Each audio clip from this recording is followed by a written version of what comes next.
ఇప్పుడు నెక్స్ట్ కాన్సెప్ట్కి వెళ్దాం అమ్మా. అరౌండ్ 1920s ఆ టైంలో బ్రోగ్లీ ఒక కొత్త కాన్సెప్ట్ని ప్రపోజ్ చేశాడు. ఈ కాన్సెప్ట్ అసలు క్వాంటమ్ థియరీ యొక్క రూపురేఖలనే మార్చేసిందని చెప్పొచ్చు మనం. అప్పటి వరకు మనకి తెలిసింది ఏంటి అంటే లైట్కి పార్టికల్ నేచర్ ఉంటుంది, వేవ్ నేచర్ ఉంటుంది. ఫర్ ఎగ్జాంపుల్ న్యూటన్ లైట్కి పార్టికల్ నేచర్ ఉంటుంది అని చెప్పాడు. హైగన్ వేవ్ నేచర్ ఉంటుంది అన్నాడు. మ్యాక్స్వెల్ కూడా వేవ్ నేచర్ ఉంటుంది, ఎలక్ట్రోమాగ్నెటిక్ వేవ్ అని చెప్పాడు. మళ్ళీ Einstein photo electric effect explain చేయడానికి లైట్ కి పార్టికల్ నేచర్ ఉంటుంది అని చెప్పాడు. అలానే కాంప్టన్ ఎఫెక్ట్ ఎక్స్ప్లెయిన్ చేయడానికి కూడా లైట్ కి పార్టికల్ నేచర్ ఉంటుంది అని చెప్పారు. సో అప్పటికి ఒకటి కన్ఫర్మ్ అయింది. అదేంటి, లైట్ ఒక్కొక్కసారి పార్టికల్ లాగా బిహేవ్ చేస్తుంది, ఒక్కొక్కసారి వేవ్ లాగా కూడా బిహేవ్ చేస్తుంది. సో లైట్ కి వేవ్ పార్టికల్ డ్యూయాలిటీ అనేది ఉంటుంది అనేది తెలిసిందనమాట. బ్రోగ్లీ ఈ ఐడియాని ఏం చేశారంటే లైట్ కి మాత్రమే కాదు, మ్యాటర్ కి కూడా, మ్యాటర్ అంటే నార్మల్ గా ఒక ఆబ్జెక్ట్స్ ఏవైనా మన కంటికి కనిపించే ఆబ్జెక్ట్స్ కి జనరల్ గా మనం పార్టికల్ నేచర్ ఉంటుంది అని చెప్తాం. పార్టికల్ అంటే like moves basically in straight lines under free fall. Free fall ఏదైనా ఒక ఆబ్జెక్ట్ మనం ఇలా కింద పడేస్తే స్ట్రైట్ లైన్ ఇలా ఫాల్ అవుతుంది, ఫ్రీ ఫాల్. కానీ మన బ్రోగ్లీ ఏం చెప్పాడంటే అది దానికి వేవ్ నేచర్ కూడా ఉంటుంది. ఏదైనా పార్టికల్ కి కొంత కర్వీగా కూడా అది కింద పడే పాసిబిలిటీ ఉంది అని చెప్పాడు అనమాట. అయితే ఇది కామన్ సెన్స్ కి చాలా ఆపోజిట్. మనకి కామన్ సెన్స్ లో ఏది కూడా వేవ్ ప్యాటర్న్ లో కింద పడుతుంది, లీనియర్ పాత్ లోనే కింద పడుతుంది.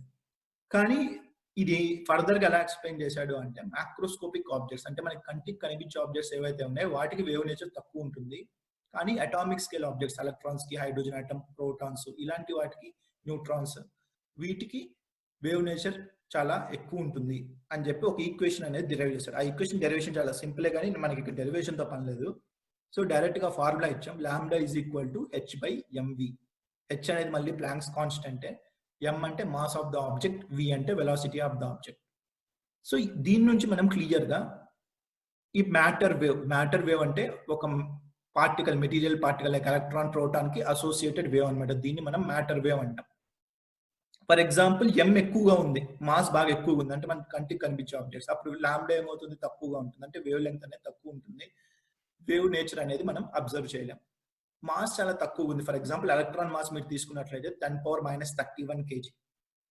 మాస్ తక్కువగా ఉన్నప్పుడు వేవ్ నేచర్ అనేది మనకి క్లియర్ గా కనిపిస్తుంది. క్లియర్ గా మనం దీనికి వేవ్ నేచర్ ఉంది అని చెప్పొచ్చు.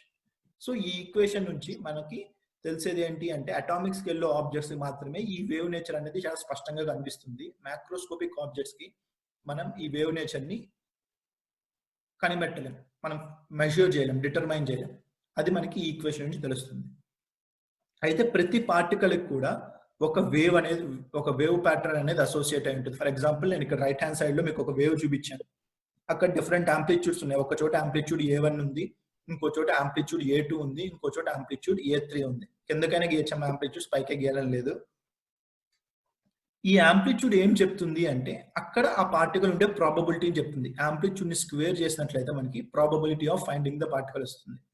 సో మధ్యలో ఇక్కడ A2 అనే చోట ప్రాబబిలిటీ ఎక్కువ ఉంది పార్టికల్ ఫైండ్ అవుట్ చేయడానికి, A1, A3 అనే చోట్ల ప్రాబబిలిటీ తక్కువగా ఉంది. సో దీన్ని బట్టి మనం ఏం చెప్పొచ్చు అంటే పార్టికల్స్ ఏవైతే ఉన్నాయో సబ్ అటామిక్ పార్టికల్స్, వాటికి అసలు పార్టికల్ ఎగ్జిస్టెన్సే లేదు, only it's a probability distribution. ఏదైనా ఒక సబ్ అటామిక్ పార్టికల్ ని అసలు మనం పార్టికల్ గా చూడలేము, అలా అని వేవ్ గా కూడా చూడలేము. రెండు, వేవ్ నేచర్, పార్టికల్ నేచర్ రెండు ఉంటాయి కాబట్టి మనం దాన్ని ఒక ప్రాబబిలిటీ డిస్ట్రిబ్యూషన్ గా చూడాలి. అంటే ఒక్కొక్క చోట ఉండడానికి కొంత ప్రాబబిలిటీ మాత్రం ఉంటుంది. ప్రాబబిలిటీ ఏదైనా ఒక సబ్ అటామిక్ ఎంటిటీని మనం ప్రాబబిలిటీ రూపంలోనే ఆలోచించాలి, కానీ దానికి రియల్ ఎగ్జిస్టెన్స్ ఉంది అని మనం ఆలోచించకూడదు. ఇప్పుడు ఒక మొబైల్ ఫోన్, ఒక ల్యాప్టాప్, ఒక టీవీనో ఉంటే దీనికి రియల్ ఎగ్జిస్టెన్స్ ఉంది. కానీ sub atomic particle is a probability distribution. It's a mathematical, abstract mathematical quantity అంటారు. మ్యాథమెటికల్ డిస్ట్రిబ్యూషన్ అనమాట. ఒక చోట కొంత ప్రాబబిలిటీ, ఇంకో చోట కొంత ప్రాబబిలిటీ. ఈ ప్రాబబిలిటీస్ మాత్రం మనకి ఎగ్జిస్ట్ అవుతాయి. సర్టైనిటీగా ఒక చోట అనేది మనకి ఎగ్జిస్ట్ అవ్వదు.